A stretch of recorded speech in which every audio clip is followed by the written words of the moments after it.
Hey there YouTube, this is Mr.Lubufu and I'm here with your Khans of Tarkir complete set review.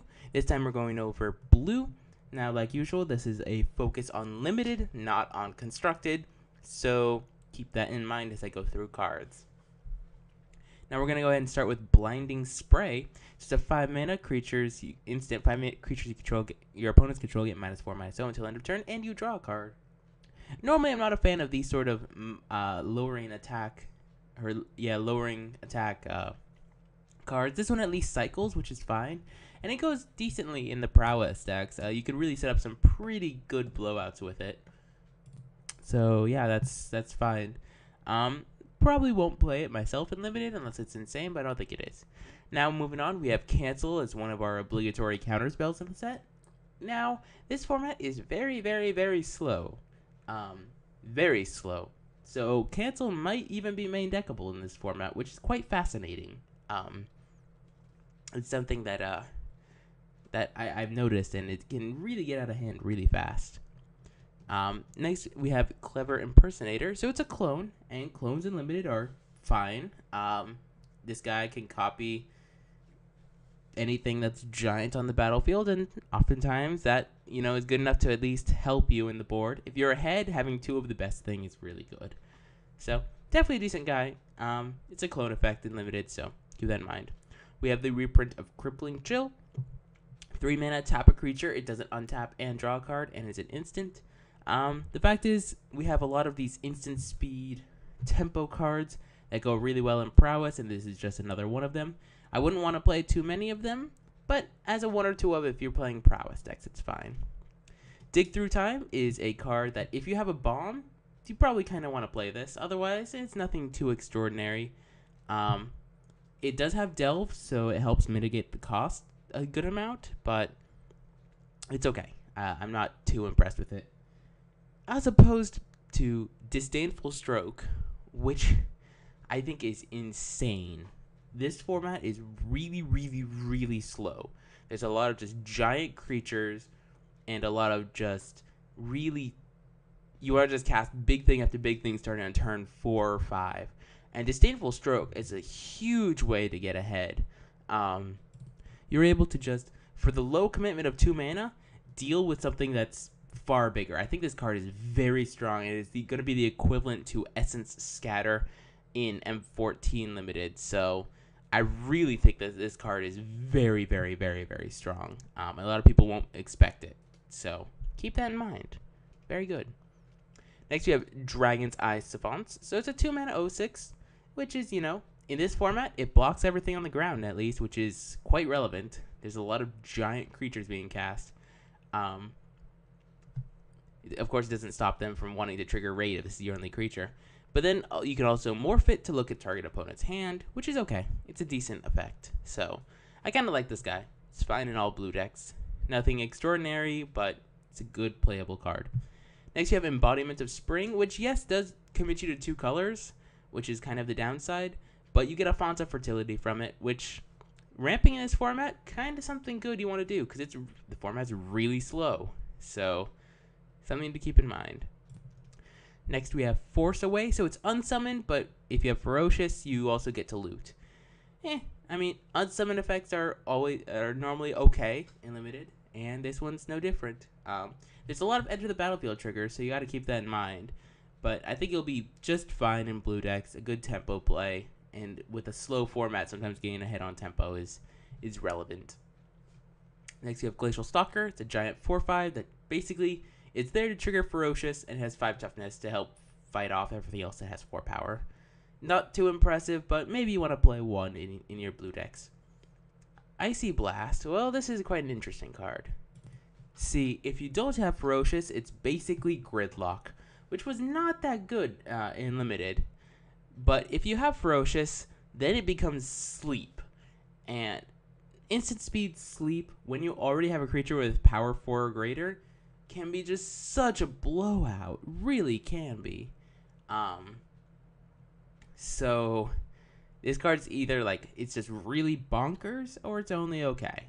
For limited, it'll be just fine, I think. It'll steal some games for you, basically. Jeskai Elders, yeah, not the best thing. there are a lot of 2/2s for 2 in this format. Jeskai Elder, if you're able to trigger Prowess, really makes people hesitant on wanting to block it on turn 2 or 3. It gets outscaled really fast in the late game, but with so many morphs and everything, this guy, Grandma Monk, can get out of hand. Next, we have Jeskai Wind Scout. Not a lot of flying in this format, and this card is a good way to get ahead in the air. It beats pretty well, and it has prowess, so it can deal with some of the beefier flyers in the format. Next, you have Kiru's Spell Snatcher. So it's a hill giant if you're just casting normally, so you don't get that much value there.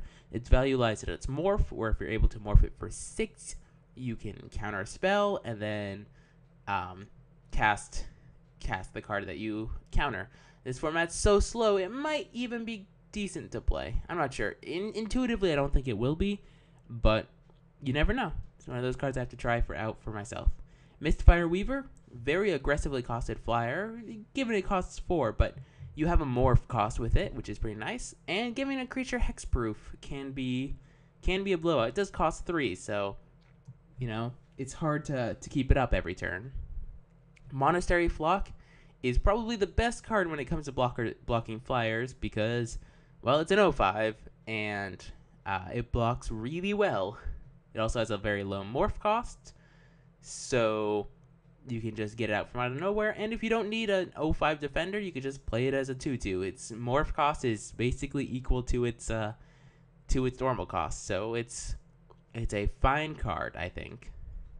Next, we have Mystic of the Hidden Way. So it's a 5-mana 3/2 that can't be blocked. That also has a morph cost of 2 colorless and a blue.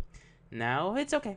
It's nothing extraordinary. Normally, you want your unblockable creatures to not cost you 2 turns if you want to get them attacking on turn 4, but it can be fine. We've seen other sort of unblockable guys do work in some other formats. Now on to Pearl Lake Ancient, which is an absolute bomb. This format is so slow that getting to 7 mana is not too bad. And this guy, when he comes into play, he wrecks house. He has flash, so you can block. You can't counter him, which is quite relevant. And you can always return 3 lands to unsummon him. Yeah, it probably will take time for you to cast him again in Limited, but he's pretty strong. If you ever get to cast him, and he needs an answer. Next, we have Quiet Contemplation. So 3 mana. Whenever you cast a non-creature spell, you may pay 1. If you do, tap target creature, and it doesn't untap. It seems okay, actually. It's a lot of slow incremental advantage, which when I first read this card, I thought would not be that good. But this format is so slow. This card might be good enough. Not sure. Next, you have River Wheel Aerialist. So it's a 6 mana 4/5 flyer with prowess. There's not much that flies, and these guys are a fast finisher. That's for certain. So it's a pretty fast clock if you don't have a way to defend yourself against it. So something to keep in mind. It is kind of expensive, though. Next, we have Scaldkin. So it's a 4 mana 2/2 flyer. So kind of a small body in the air. Then you can sacrifice it to deal 2 damage to target creature or player. It's okay. Nothing extraordinary, nothing bad. Scion of Glaciers. So it's a 2/5 for 4 that you can give it +1/-1 for end of turn for blue. So this guy can get, it's a good way to trigger Ferocious and have a nice defender. The 5 toughness again. As I mentioned in other videos, there's a lot of creatures with 5 toughness in this format. In fact, this guy can become a 5/2. Can beat past some of those giant defenders. It's okay. Next, we have Set Adrift. So it's 6 mana, but it has Delve. It is a sorcery. Put target non-land permanent on top of its owner's library. You're not getting the full value unless you're paying like 3 mana for it, because Griptide costs 4, and that was an instant. So I'm not too impressed with it. It's okay. It's nothing too extraordinary. Singing Bell Strike. So when I first read it, so it's enchant creature. It taps it. It doesn't untap, but then has 6 mana untap this creature, which is given a lot of mana. So you basically get 1 turn out of it, but if you're casting this on some giant creature on turn 5 or 6, they'll just pay for it once, and then they have their creature untap. Given it still doesn't untap, so they might get one attack in, but sometimes that's enough. So I think it's okay, but it's not as strong as other like claustrophobia style effects. Next, we have Stubborn Denial, which for limited I don't think is that good actually. This format's way too slow for 1 mana to be relevant. It might see play in standard or other Eternal formats, so we'll see about that. I don't think so, to be honest, because it's like half a Spell Pierce, but it's okay. Next, you have Taigam's Scheming. So it's 2 mana sorcery. Look at 5 cards of your library, put any number into your graveyard, and the rest back on top of your library. I don't like this effect. Yeah, you're filtering your card quality, but I don't like it. Thousand Winds. When it was first spoiled, I was like, oh, this card is so expensive. This format is slow enough that Thousand Winds can win you a game. Getting to the morph cost is not too hard, so keep that in mind. Next, we have Treasure Cruise, which is a common, but it has Delve, so it's 8 mana, draw 3 cards. So you want to be casting this for like 5 mana, which makes it really hard to play this in multiples, that's for certain. I'm not a huge fan, but it can be okay. Water Whirl, 6 mana instant, and it's double unsummon. As I said, this format's very slow, so it might just be good enough as a tempo play to get there. It's also quite good in prowess decks.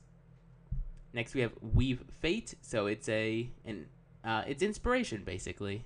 So 4 mana instant, draw 2 cards. This seems okay. Nothing extraordinary, but a decent playable card. Next, we have Wetland Sandbar. So it's a 2 mana 2/1. Woo! It's not that good. It's outscaled by a lot of things. But since so many things in this format have morph, it is a decent card to be casting on turn 2 to fit the curve. It just gets outscaled really fast because this format has just a lot of giant creatures. And lastly, we have Whirlwind Adept. So it's a 4/2 hexproof that has prowess. The fact it's just a 4/2 means it gets outscaled by a lot of things, but it does trigger Ferocious. So keep that in mind when you play it. 5 mana for a 4/2, it's not that good. But that's it for today. Thank you guys all for watching. Rate, comment, and subscribe. Let me know what you guys think in the comments down below, and be sure to check out the other parts of the series. Thank you all for watching.